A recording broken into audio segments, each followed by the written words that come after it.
ಬದುಕೋದಿಕ್ಕೆ ವಿದ್ಯೆ ಯಾಕೆ ಮಗ? ಸ್ವಂತ ಕಲೆ ಇದೆ, ಎಲ್ಲೇ ಬಿಟ್ರು ದುಡ್ದು ಬದುಕ್ತೀನಿ ಅನ್ನೋ ಛಲ ಇದೆ. ಎಲ್ಲದಕ್ಕೂ ಮೀರಿ ಜೀವನದಲ್ಲಿ ಯಾವನೇ ಕೈ ಕೊಟ್ರು ಭೂಮ್ ತಾಯಿ ಕೈ ಹಿಡಿತಾಳೆ ಅನ್ನೋ ನಂಬಿಕೆ ಇದೆ. ಸಾಕಲ್ಲ ಜೀವನ ಮಾಡಕ್ಕೆ. ಅಯ್ಯೋ, ಈ ಫೀಲ್ಡ್ ಅಲ್ಲಿ ಚೂರು ಏರುಪೇರನ್ನ ತಡ್ಕೊಂಡ್ರೆ ಯಾವ ಸಾಫ್ಟ್ವೇರ್ ಇಂಜಿನಿಯರ್ಗೂ ಏನ್ ಕಡಿಮೆ ಇಲ್ಲ, ಆದ್ರೆ ಅವನಷ್ಟು ಪ್ರೆಷರ್ ಅಂತೂ ಇಲ್ವೇ ಇಲ್ಲ.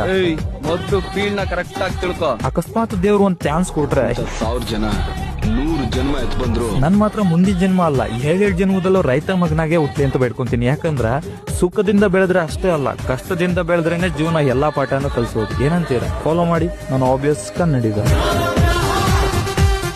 ಬದುಕೋದಿಕ್ಕೆ ವಿದ್ಯೆ ಯಾಕೆ ಮಗ? ಸ್ವಂತ ಕಲೆ ಇದೆ, ಎಲ್ಲೇ ಬಿಟ್ರು ದುಡ್ದು ಬದುಕ್ತೀನಿ ಅನ್ನೋ ಛಲ ಇದೆ. ಎಲ್ಲದಕ್ಕೂ ಮೀರಿ ಜೀವನದಲ್ಲಿ ಯಾವನೇ ಕೈ ಕೊಟ್ರು ಭೂಮ್ ತಾಯಿ ಕೈ ಹಿಡಿತಾಳೆ ಅನ್ನೋ ನಂಬಿಕೆ ಇದೆ. ಸಾಕಲ್ಲ ಜೀವನ ಮಾಡಕ್ಕೆ.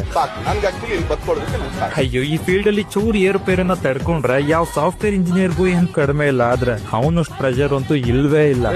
ಮೊದಲು ಫೀಲ್ಡ್ ನ ಕರೆಕ್ಟ್ ಆಗಿ ತಿಳ್ಕೊ. ಅಕಸ್ಮಾತ್ ದೇವ್ರು ಒಂದ್ ಚಾನ್ಸ್ ಕೊಟ್ರೆ 1000 ಜನ 100 ಜನ್ಮ ಎತ್ ಬಂದ್ರು ನನ್ ಮಾತ್ರ ಮುಂದಿನ ಜನ್ಮ ಅಲ್ಲ, 7 ಜನ್ಮದಲ್ಲೂ ರೈತ ಮಗನಾಗೆ ಹುಟ್ಲಿ ಅಂತ ಬೇಡ್ಕೊಂತೀನಿ. ಯಾಕಂದ್ರ ಸುಖದಿಂದ ಬೆಳೆದ್ರೆ ಅಷ್ಟೇ ಅಲ್ಲ, ಕಷ್ಟದಿಂದ ಬೆಳೆದ್ರೇನೆ ಜೀವನ ಎಲ್ಲಾ ಪಾಠನೂ ಕಲ್ಸೋದು. ಏನಂತೀರಾ? ಫಾಲೋ ಮಾಡಿ ನಾನು ಆಬ್ವಿಯಸ್ ಕನ್ನಡಿಗ.